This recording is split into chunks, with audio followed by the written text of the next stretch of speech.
So I think this is what we covered the last session, and in this we talked about what are the questions that can ask on the rotation thing.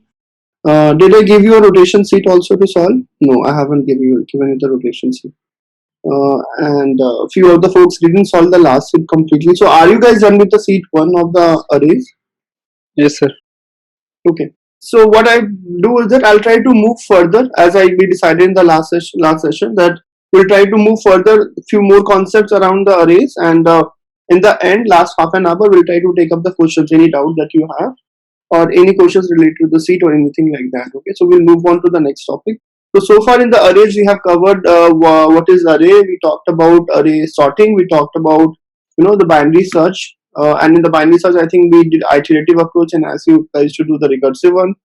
And then we talked about the array rotation. I'll talk about few things more about the array, like what are the different patterns of the question which could be asked, and a few of the more techniques which I feel is very important if you are solving an array question. And with that, we'll actually conclude the array today. And in the next class, we'll move to the linked list. But there are 3-4 seeds of the array which I'll keep on sending you, and you have to keep solving it in the background. So we'll move to the linked list in the next session, but we'll keep on solving the questions on the array, because array is something which I feel there are many varieties of questions that can be formed. So we'll try to solve as many as possible. So I'll send you the seed. Keep on sending the seeds on the array, but this is the last session of which we'll have in the arrays. Okay. Now there's a concept of two-pointer approach. Okay. What is the two-pointer approach? Is that basically if you have, suppose you have given an array. Okay, you have given an array, and it had some elements, say like 1, 2, 3, something like that. It has few elements. Okay. Normally, a two-pointer approach, what it says is that you keep one pointer I equals to 0, which is the starting of the array, and you keep another pointing at the end of the array dot j equals to. So you normally put two pointers, one pointer which is at the starting of the array, and another pointer is at the end of the array, right? And what you do is that you do what while I is less than equal to. So sometimes based on certain situation, it can be I less than j, and sometimes based on a certain situation, it can be equal to j also, right? So that you have to decide based on what kind of question that you're solving. But normally this will be the format, and in this, what you do, you write some kind of logical statement, conditionals. So condition 1, you write I plus plus, and in condition 2, you do j minus minus. This is a normal construct of a two-pointer approach in which you take an array, you put one element at the start of the array, you take another element at the end of the array, and then you move in the both direction from the left and to the right, and you find that particular element. Now, what kind of questions can be solved by a two-pointer approach? Now, can you tell me, like so far, what are the places where we have used two-pointer approach? Have you guys used two-pointer approach before? I think array sorting, the first question where we need to sort in the minimum and the maximum way. So there you sorted an array and then you use it, right? So normally I'll tell you 4-5 flavors of the questions, 4-5 types of the questions, and anywhere any question which is related to those, again there also you can apply the two-pointer approach. One of the most common use cases is that you will be given an array and you will be told find if two elements are equal to a given sum. This can be one question. For example, you will be told like there's array like 2, 7, 1, 8, 9, 5, right? And you will tell me if the sum of the two elements may ever be equals to say 16. I know that if I add 7 and the 9, its value will become equal to 16. So in this kind of question, we can approach the two-pointer approach, right?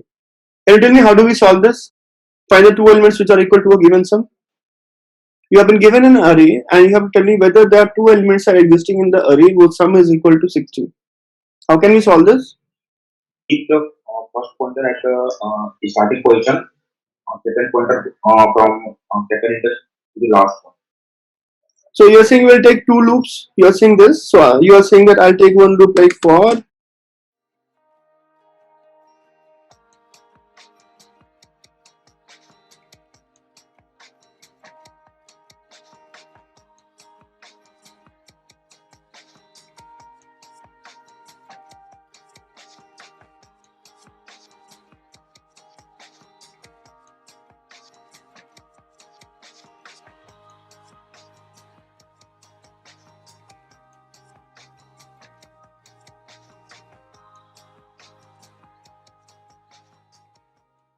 right? This is what you're saying, but this is a brute force way of doing it. What will be the time complexity of this one? It will be O of n square, right? So this is a brute force way of doing it. So here we can look for a two-pointer approach to solve this problem more optimally. One thing I told you in the last session is that whenever a question of array comes, always try to think once, एक बार back of your mind, that can I apply sorting here? Because 90% of the cases when somebody asks you a question of the array or if it appears, if you do sortings, you will be relieved. You will find some way if you do sorting, if it is not coming without sorting. And also when you are deciding that whether I have to use sorting or not, there are few things that you should keep in the mind. First of all, can I change the order? If I changing the order, can anything change? If by changing the order, if nothing changes, in that case definitely you should go for a sorting approach. So what we can do here is that first step is that we can sort it, and we can sort using say merge sort. So the time complexity will be n log n, and if you merge it, then this array becomes 1, 2, 5, 7, 8, and 9. Okay, and then apply the two-pointer approach. So what happens in the two-pointer approach? I have 1, 2, 5, 7, 8, 9. I have one element I is equal to 0, which is this element. The first element is equal to 1. And I have j equals to the last 0, 1, 2, 3, 4, 5. J equals to 5. So what I do, I compare array 0 plus array 5 equals to, suppose I'm looking for the number say 12. I'm looking for a number 12. So I say 0 plus 5 is 1 plus 9. Okay, which is equal to 10. Right? So it is not equal. So I have not found it. So 10 is less than 12. So what I need to do, instead of I equal to 0, I made I equals to 1 and j equals to 5. Now again I do the same thing. Again, if I do the same thing, I made array 1 equals to, now array 1 is what? 2, and this becomes equal to 11. Still 11 is less than 12. So what I do, I move further to the right because I have to increase the value. So now I equals to 2 and j will still remain 5. Right. Now array 2 becomes how much equal to? Array 2 becomes equals to 5. Now this is now equal to 14. Now 14 is greater than 12. It means that I have to reduce the sum. So to reduce the sum, what I have to do? I'll have to reduce the j. So now I will become equals to 2 and j will equal to 4. So this way I continue doing this, and ultimately when I do keep doing this, a stage will come when I is 2 and the j is 3. At that time when I is equal to I equals to 2 and then j equals to 3, I get the sum as equals to 12 and I get the answer. Right? So hold this operation, the two-pointer approach. How much complexity it will take? How long time it will take? Order of n. Order of n. So this merge sorting was n log n and this was order of n. So the total time complexity effectively will be how much? N log n. N log n, right? Perfect. So this way if you solve it, the time complexity will become equals to n log n, right? Other variation of question can be now. So instead of a single array, they can ask you 3 pointers. So I'm just extending this question. Okay, so the same array, right? Same array. I can take the same array. Take the example of this one. 3 elements I have to pick from this. Suppose the 3 elements are A and B and C, and I have to tell whether it is equal to K. So basically you have been given an array, and in that array you have to figure out there are 3 points A, B and the C. Okay, and you tell me whether it is equal to K or not. How will you proceed in this question? I've solved the previous question. Take the hint from that. And can you tell me how do we solve this question? You can first tell me the brute force approach. That is all fine. The first thing that is that we should be able to solve this question and then we should optimize it. Hello, Vishnu. Yeah, Paritosh, go ahead. Yeah, suppose if we sort this array and we take the midpoint of an array and then we do the left and right approach. and by using the midpoint and the left and the right, if we find the sum of three, and if we conclude whether it's we are getting that value or not. Okay, so you are saying that you sorted. Okay, so I sorted. So sort after sorting it becomes equal. Suppose I'm looking for a sum equals to 257. I'm looking for a sum k equals to 15. Suppose, okay, and then I have sorted it first. So 1, 2, 5, 7, 8, 9. It's already sorted. So ninth is the maximum element we have. So that would give an advantage to us. And then we need to find a midpoint. Okay, so suppose here the midpoint will be, the how many elements? The 6 elements, and if 6 divided by 2 becomes 3, so the third element will be the minimum. So mid is 7, mid is 7, first element is 1, and the last is 9. Okay, and I found the sum equals to 17. Sum equals to 17, but I was looking for 15. What should I do now? Cool. So before solving this question, I just told you this answer. Did you guys try to analyze this? Did you guys try to analyze this question number 1? So before moving to this, let's come back to this again, and that is why I wanted to impress on this, that whenever you guys look for any solution, try to analyze it a little, try to understand that why we are doing. When I said that I'm using a two-pointer approach, and in the two-pointer, the first one is at the 0 and the second one is at the array dot length, and I write a loop like this while I is less than equal to j. Okay, and inside this, based on some condition, condition 1, I do I plus plus. In condition 2, I do j minus 1. Okay. What is the advantage that we get by using the two-pointer, one at the start, one at the end? Can you tell me what is the advantage that we're getting here and why we're doing it like this? So based on one condition, I'm increasing the I, and another condition, I'm decrementing the j. Can you tell me when I'm incrementing I and when I will increment I and when I will decrement j, and what and how this helps? Based on the value of sum you get, like if that value is higher, If the value is less, we will increment I. If the value is greater, we will decrement j. Perfect. So what it also infers is that if you try to imply more meaning out of it, what we have done is that on the left hand part is the smallest element. So in the left, I is denoting the smallest element, and the j is denoting the largest element, right? The j is denoting the largest element, right? So when I put one pointer on the left and when I put one pointer on the right, now it gives me a flexibility that I can, move in the both the direction. What are the direction? I can move in a direction where I can increase the value, and I can also move in the direction where I can decrease the value, right? So if I keep on moving the left pointer to the right, it means that I'm increasing the value till the max. I can move till the max value possible. What will the max value possible? The two elements will be the last and the second last, right? And what will the minimum value possible? The minimum value possible is the first and the second element itself, right?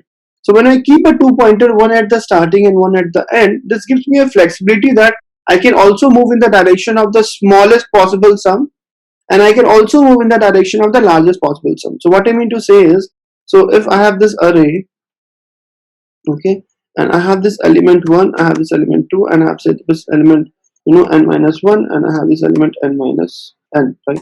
And if it is a sorted array, the maximum value possible is sum of these two elements, and the minimum value possible is minimum sum possible is sum of these two elements, and the maximum sum possible is sum of these two elements, right?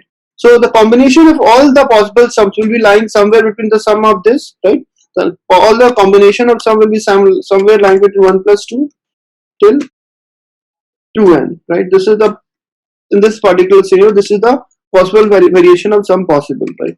So if I keep a pointer at I equals to 0, right, and I keep a pointer at I equals to n minus 1, which is the last, right?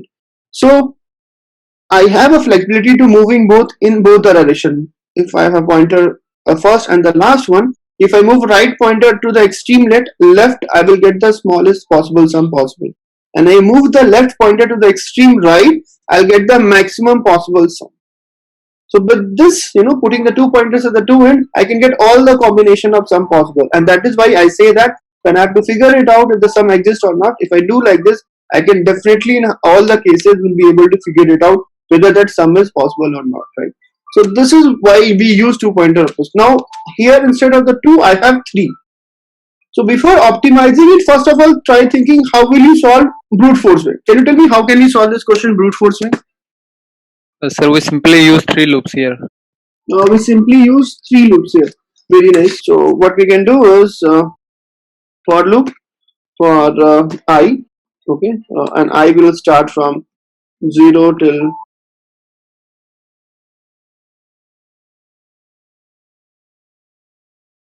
j value will start from,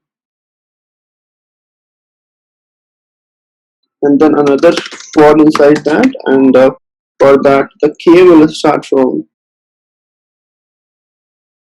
J plus 1, and the array dot length. length minus 3. Why length minus 3? It should go till n, right? I have first, so in the outer loop I have fixed the position of I equal to 0. The second loop I have set the value of j as 1. So 0 and 1 are Yes, fixed. yes. So the k will go till the last position, right? So now if here you do array I plus array j. Then sir, I should go to array dot length minus 3. No, so basically you don't have to write this condition. Yes, you can write that, but anyway here you will do a check, right? While j is less than array dot length. So anyway it will not go inside the for loop because in that case it will exceed that condition, right? Here you write this condition, right? So when the array value is equal to say the second last element or the last element, then this condition will anyway not satisfy, so it will anyway not go inside that. Okay, and if this equals to k, then you return the answer. But the time complexity of this is O and Q. Can you guys think something little smart and solve this question?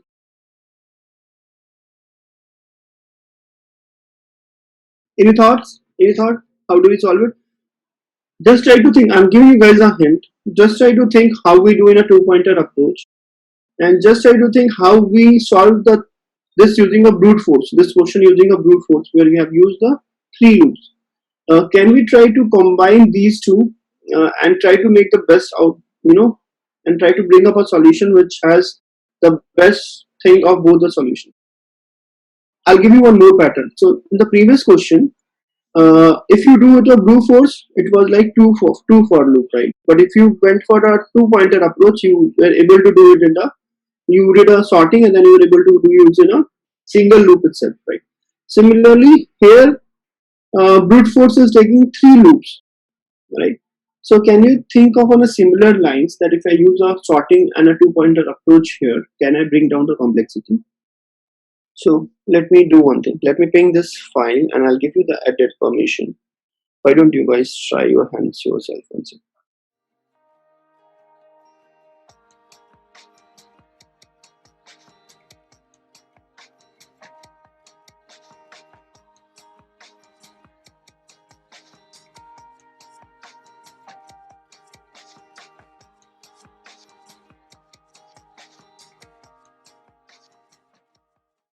Ashutosh, we have to find three elements in this case. You're only looking for the two elements, right? Yeah. After this, I will write another loop which will extend from I plus 1 to an element less than k.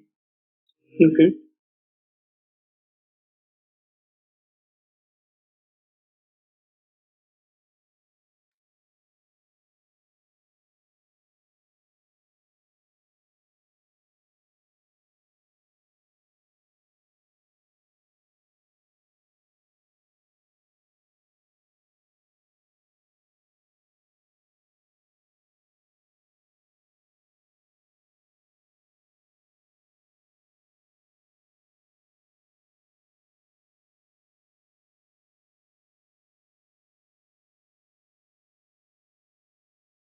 Now this code that you're writing, it will be after the if and else. Where this code will belong to? This code, that last line that you're writing, this one for end. So this is a part. This is the outer inside the, like, where are you writing inside this? After this if and else are not satisfied.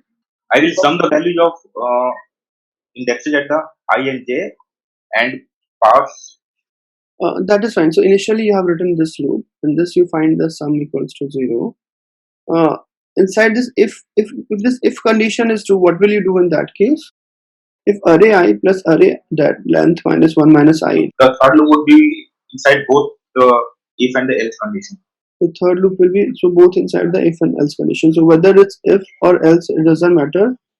You will still go with this loop. If that is the case, then what is the point of if else statement? You're trying to understand what I'm trying to say? Say that is if something which runs irrespective of the conditionals, what is the point of putting the conditionals?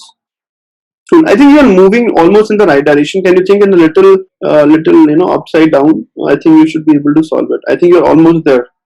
Vishwa, what if we use one for loop and then I use a while loop in that for loop, and if I is equal to 0, then the left would be I plus 1, and then if I take the sum and depending upon that, if I increment decrement left and right, then in that case all values are matching and none of the values are missing also. So hence we can get a sum on that. Makes sense. Makes sense. Perfect. So what Paritosh is saying is that I'll take a control of Sutosh now. Okay. What we can do is, suppose I have an array like 5, 1, 3, 9, 8, and then 2. Okay. Suppose like this. The very first step that I need to do is sort it. Okay. So when I do a sorting, it will take n log n time. Minimum it will take log n and log n time. Okay. So once I do the sorting, it will become 1, 2, 3, 5, 8, and 9. Okay. Now what you do is that you first fix one position. So suppose I have fixed 1. Okay. So 1 is fixed now. Okay. Which is the first element. Okay.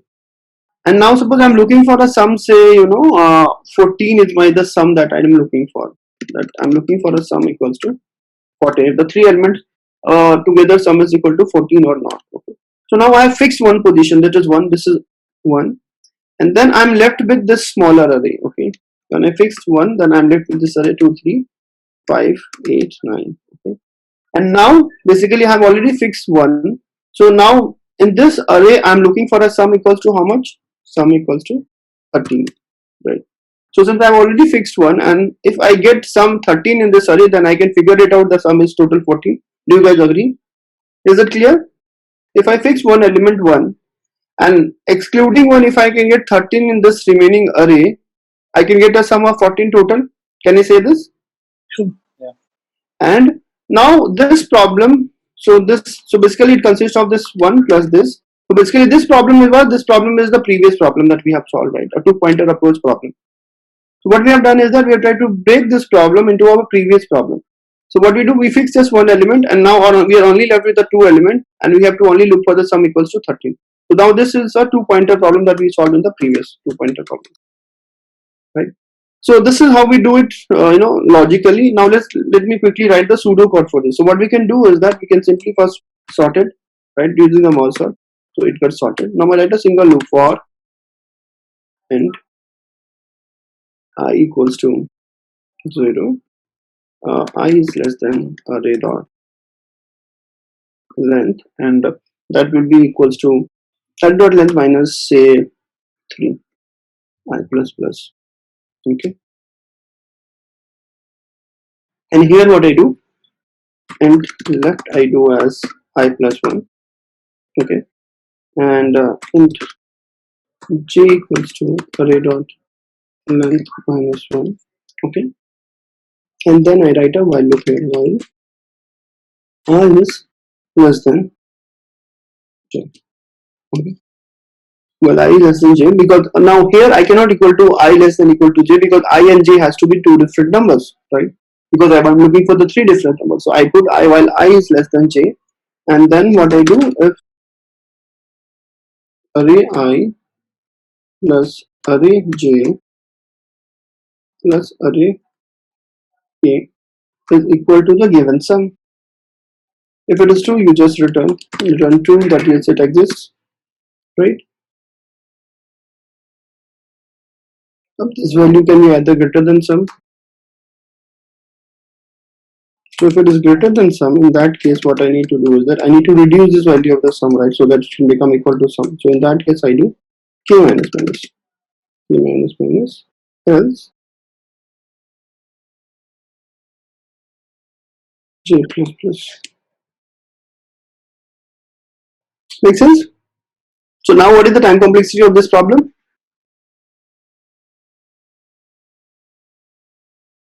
N log n is of this one. And here there is an outer for loop which runs for the n time. And then there's an inner loop also which runs for approximately n times. So the total time complexity here is n square. Don't make a mistake on the time complexity, guys. We have done enough problems to make set it right. Only n into n. So by brute force way, the time complexity was n cube. If you do with this two-pointer approach, the time complexity comes one bit earlier, and the time complexity will become equals to O of n square. O of n square. Now this is a base condition question. This is a base foundation question.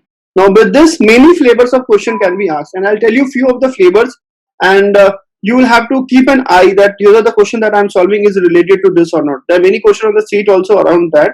So I think now it will help you to solve those questions. But always keep an eye that the question that I'm solving, whether it's a variation of the same question or not, because the number of variations in questions in data structures algorithm is fixed.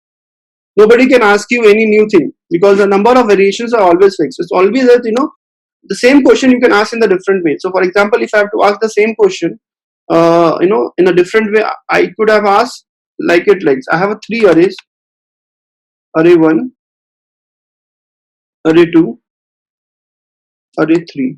So I have to pick one element from the array 1, say A. I have to pick another element from the array B, say B, and another element from the array 3, C. And I say, can A plus B plus C equals to K? This can be the another variation of the same question. Can you guys solve this? Can you repeat the question? I'll give a proper example as well, that will make more sense. Suppose I have array like this: 4, 3, 1, 9, and 7. This is one array. Okay. Another array is say 12, and then 5, and then 19, and then 17. Okay. And I have a third array, say 31, 23. Size of the array can vary. Yeah, the size of the array can vary. 78, 91. Suppose like this. Okay. Now I'm saying that is sum. Suppose I'm taking 3. So suppose 8 and 40. I'm saying, is it possible to make a sum of 42 from the taking elements from the 3 arrays? So if I take 3 from the first, and then 5 from the second, and then 34 from the third, it makes me a sum of 42. Right? So whether I'm asking you, I've been given a 3 array, and you have to tell me if I can pick any random element from any of these 3 arrays. Like first element I have to pick from the array 1, second element I have to pick from the array 2, and the third element I have to pick from the array 3. Can you tell me if the sum of 42 possible? In that case, we have to fix the position from the first two arrays, and then use a two-pointer on the third array. So what happened, Ashutosh, in that case? If I fix the position of these two arrays, so fixing the position in the first will take me one loop. The fixing the position in the second array will take me the two loops, which is already O of n square. And then when I apply the two pointer on the third, it becomes O n cube. So the time complexity becomes O n cube. So it is as good as the brute force approach. Are you getting my point? What I'm saying, Ashutosh? Yes. In that case, even if anyway you are taking a O of n cube time complexity, there is no point of using two pointer approach. You can simply use three loops. First loop will take element from the first, second loop will take the element from the second, third loop will take the element from the third, and that way you can figure it out in the O of n cube time complexity. So just try to think how we solved the previous question. I think I've already given you enough hints. Try to think on the previous question lines, but try to do little intelligently. Okay, so what you can do is you fix the first array just like we did in the previous thing. Okay, you fix the first array. Okay, so I'm fixing the first array, and now what you do, you sort the second array and the third array. Okay, so you sort the second array. So I have sorted the second array. The sorting becomes 5, 12, 17, and 19. And you also sort the third array. So after sorting the third array, it becomes 23, 31, 34, 78, and 91. Right. And now what you do is that I fixed one element, so I fixed 4. Okay, and now apply two pointer approach together in both the arrays. Together in both approach. What I mean to say is the first pointer should belong to this element, and the second pointer will belong to the largest of this element.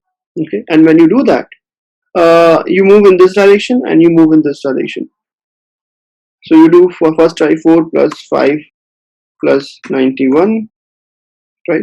If it is more, then you can come down in this direction. If it is less, then you can go more in this direction, right? So this is how, if you apply, you can solve this question. Make sense? Yeah. Okay. So based on, there are multiple variation of that question. So these are the three. Now the another variation of question is that, arranging balls.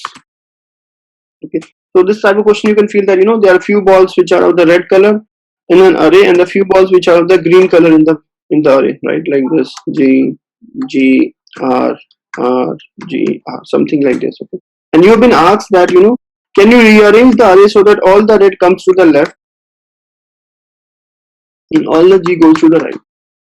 Again, this is the problem, very typical standard problem where you will go and use a two pointer approach. Can you guys tell me how do we solve it now?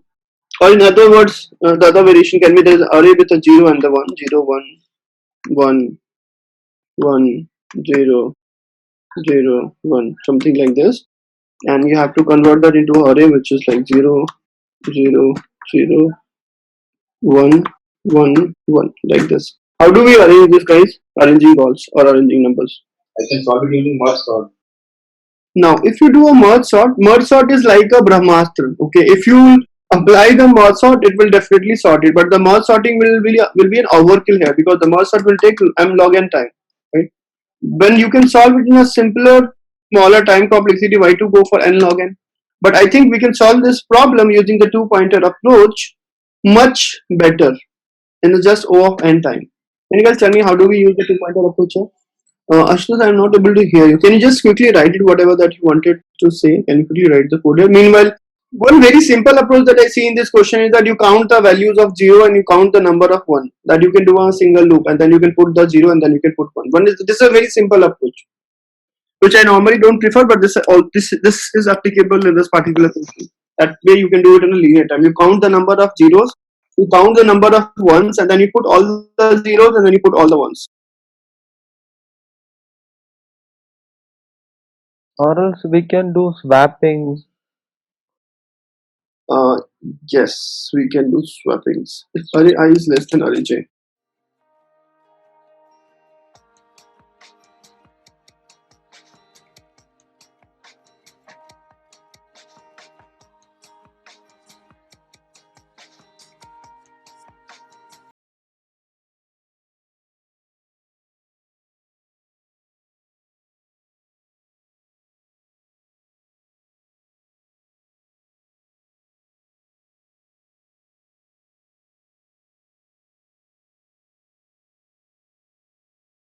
I think you're right, but not fully right.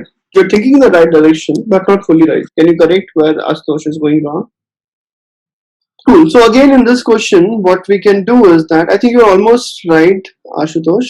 Just a little change in your code. I'll just stop it here. I'm taking control, Ashutosh. Okay? So this is an array. Okay. What I need to do is take two pointer array I equals to 0 and I equals to j equals to array dot length, and then I do write a while loop. The while loop I do I is less than j. If I do I is less than j till the time, it means now inside this. Now here again I'll check your time complexity calculation skills. Okay. Now inside this, while I is less than j, I write while array of I is equal to 0. You keep on moving to the right. So what I do is that I do I plus plus. And then I write one array j is equals to 1, 2 minus minus. And then I check if still if I is less than j, then what I do is this one.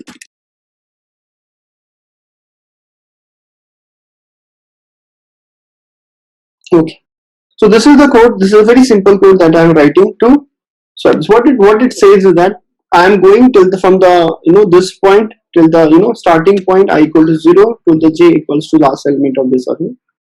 Now first of all I'm looking at the left hand side. So till the time I'm finding 0, I don't have to change anything. So I just keep on moving to the right. Till the point the left hand part is already containing 0, I don't have to worry about this. So I can keep on moving to the right. Similarly, till the time in the right hand side I have a j equals to 1, array j equals to 1, I don't have to do anything. I just have to keep moving left, right? Once I'm out of this, it means at that time array of I is equal to 1. And when I'm out of this second loop, it means at that time array of j is equal to 0. It means that right now the jth index is containing 0 element and ith element index is containing the 1th element.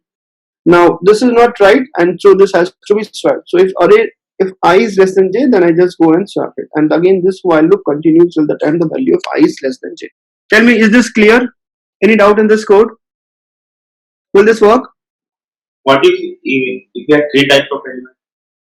We'll come to this. We'll take one after the another. So right now we have only two types. This was my next question. We'll take that. Okay. What is the time complexity of this? Order of n. Order of n. Very nice. So if someone who doesn't know the time complexity well, they will end up saying that this is O of n squared. Tell me why? Because they will see two things. There is a one outer while loop, and then they will see their inner while loop. Right? So they will say there's two loops. One loop is inside the another loop, so the time complexity is O of n squared.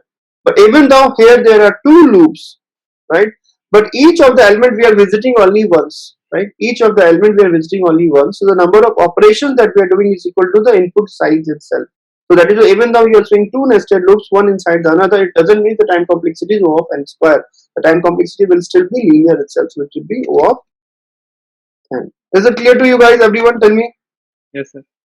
Cool. So now this question can be made a little complicated. So now you have been told that instead of 0 and 1, you have one more element called 0, 1, 0, 0, 2, 2, 0, 1, 0, 2, 1. Okay. And now what you need to do is that you have to separate all the zeros, you have to keep each other first. So how many zeros are there? 4 zeros. And all the ones in between. And then the remaining 2. Now you tell me. Now again, this is also based on the same previous concept, two-pointer approach, same problem. How do we solve this problem now? Yeah, so I was thinking like why not we can first do for 0 and 1 and we can put them before and the 2 will be remaining. So that I'm thinking how I'll manage the 2. Is it the correct like? Okay, I think it makes a little sense. Now I'll tell you guys, it's just a way to intimidate you people, right? There's no difference between the previous question and this question normally. So suppose in this question also, if you can keep all the zeros to the left and if you bring all the 2 to the right, automatically the 1 will come in the middle. No? If I have three kind of numbers and if I somehow manage to bring all the zeros to the left and bring all the 2 to the right, 1 will automatically fall in between, right? I want you guys to think a little about this and write the code for it. So this will be your assignment. Okay. Please try this question. This will be an assignment. So you have the 3. You have to follow the same two-pointer approach and you can solve it. So this is around the two-pointer approach. It's a very strong concept. So many questions, so many variations of questions can appear. Once you have mastered this art of two-pointer approach, many of the questions will become very simple. Okay. Now there is another very common pattern in the arrays. Another application of JOR to array question. What is a JOR operator? So JOR is a logical gate operator. So what it says that if you have something logical gate, so for example, it is a true JOR true, it will come out as false, right? Similarly, if I do false JOR false, it will come out as false. Only if one of the two is true, like true JOR false, then this comes out as true, and also if JOR true, then it comes out as true. So this is a JOR operator, right? and you can actually use XOR operator sometimes in array in solving a range of problems, right? The problems can be of this type. So you have been given an array, okay, in that all the elements appear even times except one, which occurs odd times. This is one flavor of the question, one basic foundation part of the question. And what you have been told is that there is an array in which all the elements appear even number of times, and there is only one element which appears odd number of times, right? And you have to tell me which is that element which appears odd number of times. Okay. So if you go with a brute force approach, right, what you need to do is that it will take you of n square complexity, because what happens, you'll first go to the outer loop and then you'll write an inner loop inside that to find the frequency of appearance of each of the element. And once you have done that, then only you will understand that which element has appeared odd number of times, right? So it will take you O of n square time complexity if you go with the brute force approach. Now this question we can solve using the XOR intelligently to do it in a linear time complexity. So normally what happens is that if we XOR two elements like 2, so the symbol of XOR is this one. So if I do 2 XOR 2, it will return me null. Okay, and if I do null XOR 2, it will return me 2. Okay, so what happens is that if I XOR all the elements, so suppose I have given this array, so what I do is that for and I equals to 0, I is less than array dot length I plus plus, what I do is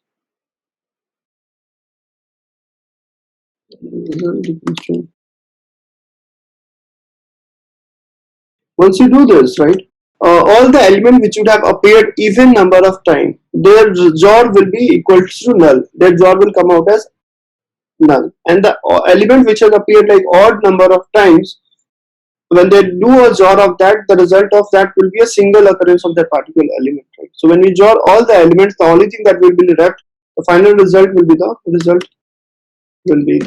element which has appeared odd number of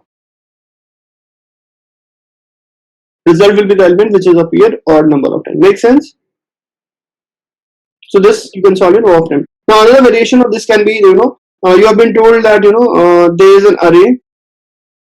There's an array of the length n. Okay, and elements are in the range of 1 to n minus 1. Okay, there's an array of the length n, and the elements are in the range of 1 to n minus 1. Okay, it means that one element is repeated. One element is repeated, right? Then only you can have like array of the size n and have element from 1 to n minus 1. So if it is a array of size n, it means one element will be repeated. You have to find which one is the repeated element. How will you solve this question? Simple one, right? Can you quickly tell me how do we solve this question? There is an array of size n. So for example, suppose n is equal to 5, okay, and the elements should only range from the 1 to 4, right? So the array could be like this: 1, then 4, 2, 3. So suppose here the 4 is repeating. Now, if this is a question, you have to tell me like how do you find that which element is repeating? How do we solve this question? Jahir, Paritosh. Okay, tell me how do we solve this question? If suppose XOR doesn't works out here, can you think of anything else that we can solve it here? So I will sort the array first. You'll sort the array first. Very nice. Then I will check from if I will start from the 0 index. Then I will check if ai plus 1 is equal to ai. Then I will return ai. Okay, so basically, what will the time complexity in that case, Jahir? It will be n log n, right? N log n merge sort is. Perfect. Everybody agrees to this solution. This will work because if you merge sort it, it will be n log n, and then if you check two consecutive elements, you can linearly figure it out that if any element is repeating or not, right? So that is n log n. Cool. Anything better than this? Anything better than this? So let's try to extend this question a little. I'll come back to the XOR here, but suppose let's try to extend this question. Let's try to make this a little more complex. So I have been given an array, okay, and the array size is n, elements are lying between 0 to n minus 1, suppose. So element is the range of 0 to the n minus 1. Okay. What you need to do is that now any element can appear any number of times. There is no limit on it now. Let's make it more generic. Any element can appear any number of times, but the only restriction is that elements can only range between 0 to n minus 1. Size of the array is n. Okay, this is also fixed. You have to tell which element appeared maximum number of times. Example, suppose n is equals to 5 or n is equal to 7. So the numbers will lie between 0 to 6. Okay. So my array is like this right now. So suppose it is 3, then 5, then 6, then 1, then 3, then 5, and then say 3 again. Okay. So here the 5 is appearing twice, 3 is appearing thrice. So the number which appeared maximum number of times is 3. So answer is 3. Okay. Can you try to solve this question? I have this an approach. I have an approach, but there's one concept which has not been covered. I mean, I can use a hash map here. No, so hash map. So let's try to avoid something which we have not studied so far. Yeah, definitely hash map you can use. What you can do, you can iterate through each of that. You can store the key and then you can increase the counter in the value, and then once it is done, then you can find out which element has appeared the maximum number of times. So that is fine. That will work. But let's not use hash map as of now, because again, even if you know hash map is not an optimized solution here, because hash map will cause extra space. I don't want you to use extra space in this case. How do we solve in that case? Anybody else? Jahir? Sir, like previous one, I just sort the array first. Okay. Then what I will just make a variable like in max frequency, which will be like 0. Then I start counting the frequency of the number. If that frequency is greater than in max, then I will return that number. Very nice. Very nice. Do you guys agree with this? Jahir? Yes. The one algorithm that Jahir suggested is very nice. What is we do is that we sort it. So it will take n log n time. Okay. And then we iterate, and keep a variable which looks at the frequency and will finally return.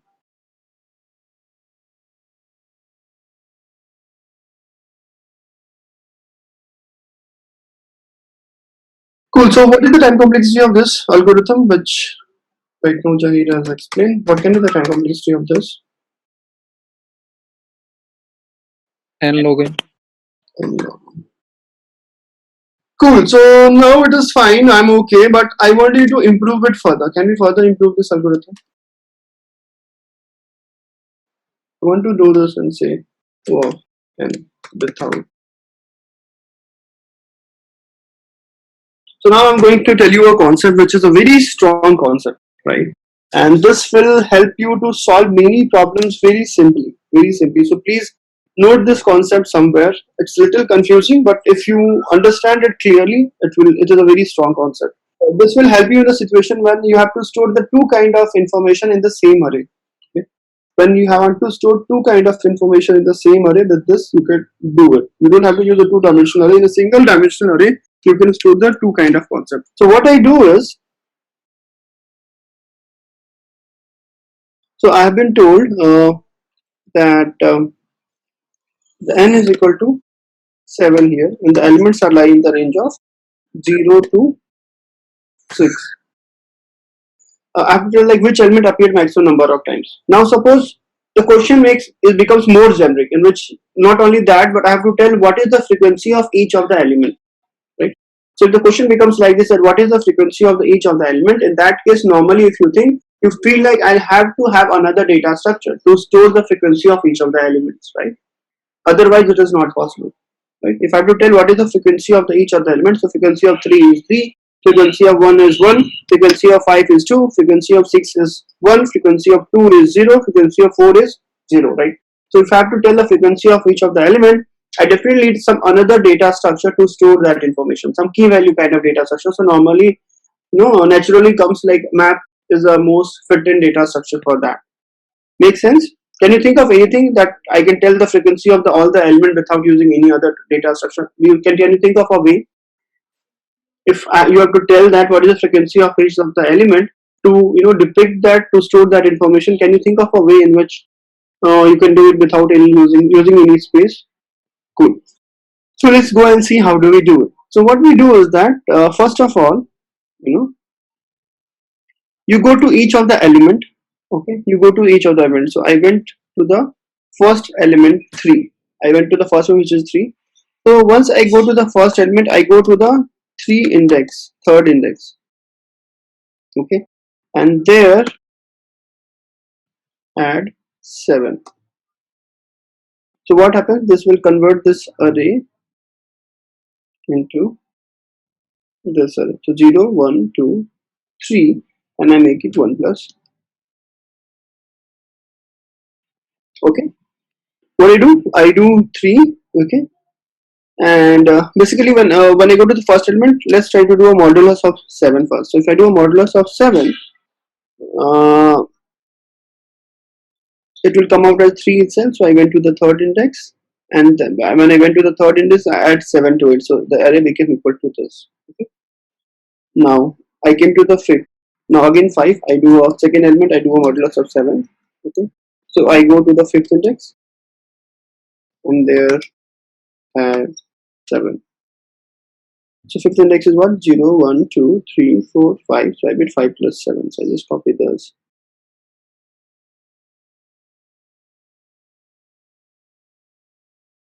Similarly, I come to the third element. So I did 6 ampersand 7. Okay, I went to the sixth index. There I go and add 7. And it becomes 7.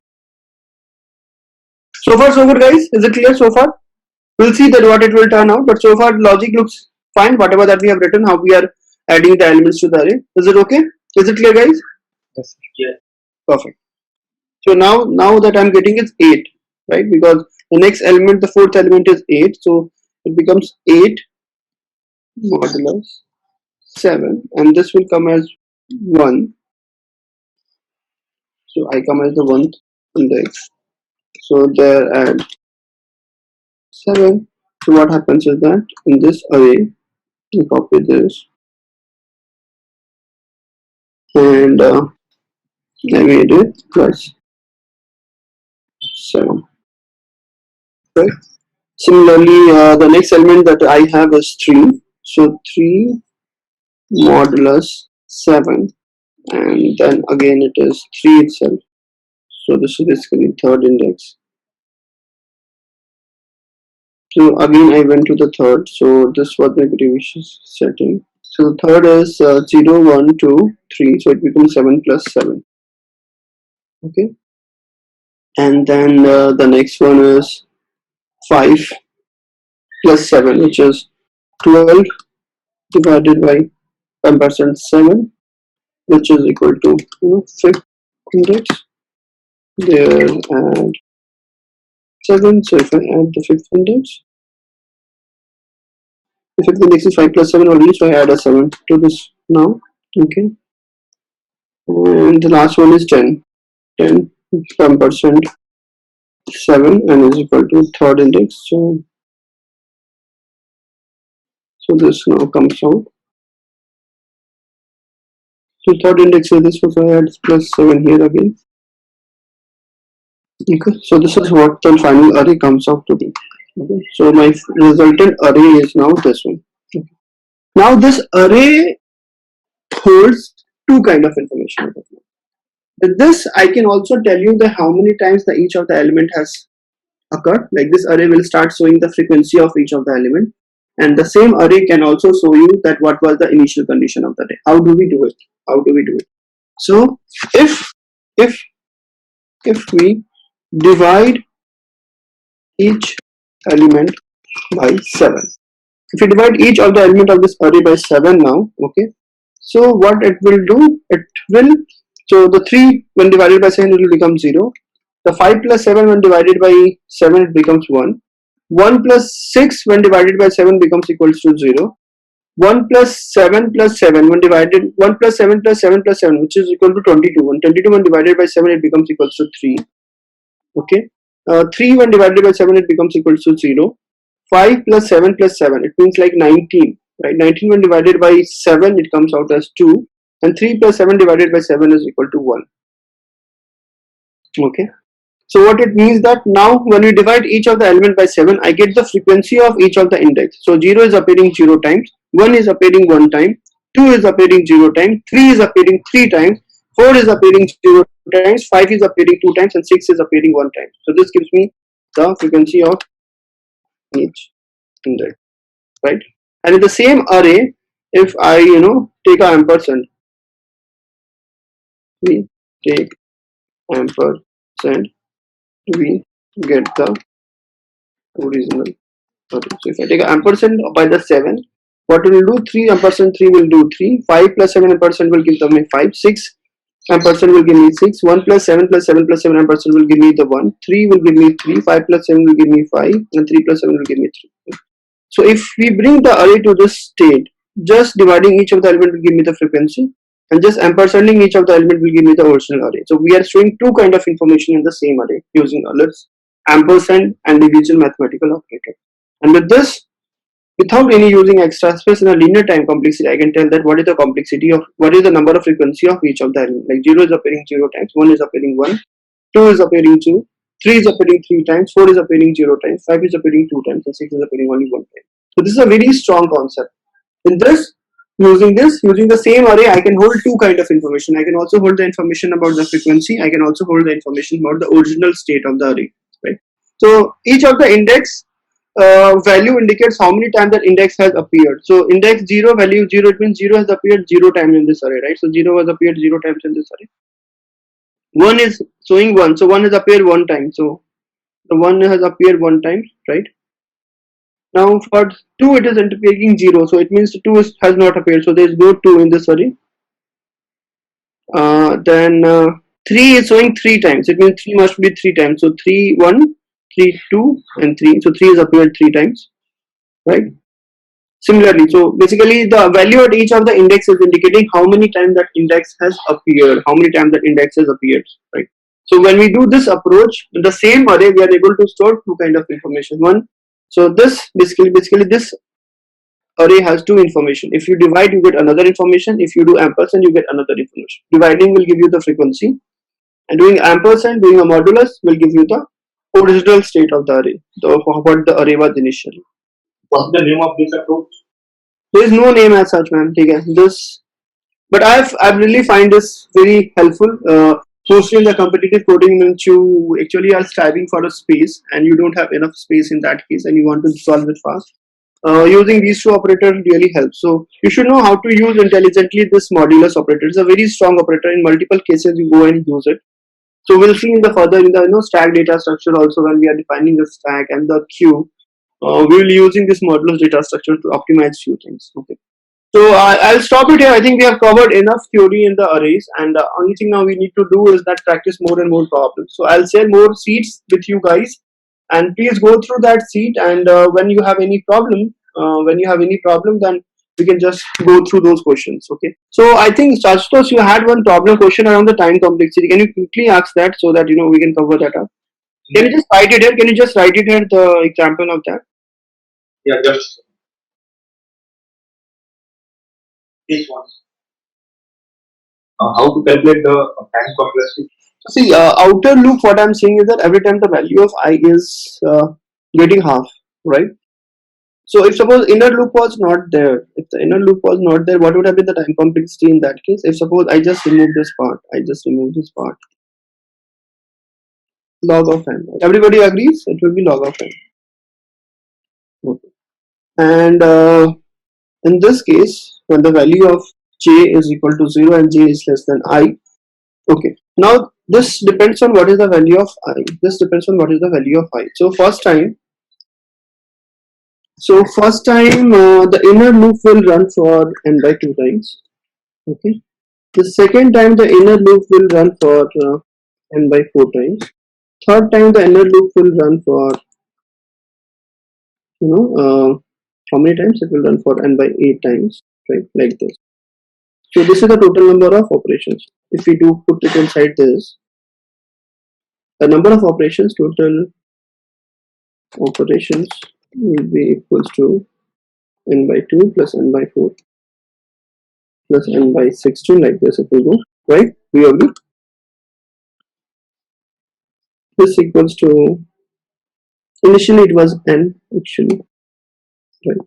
If you take n a common out of it, so it becomes 1.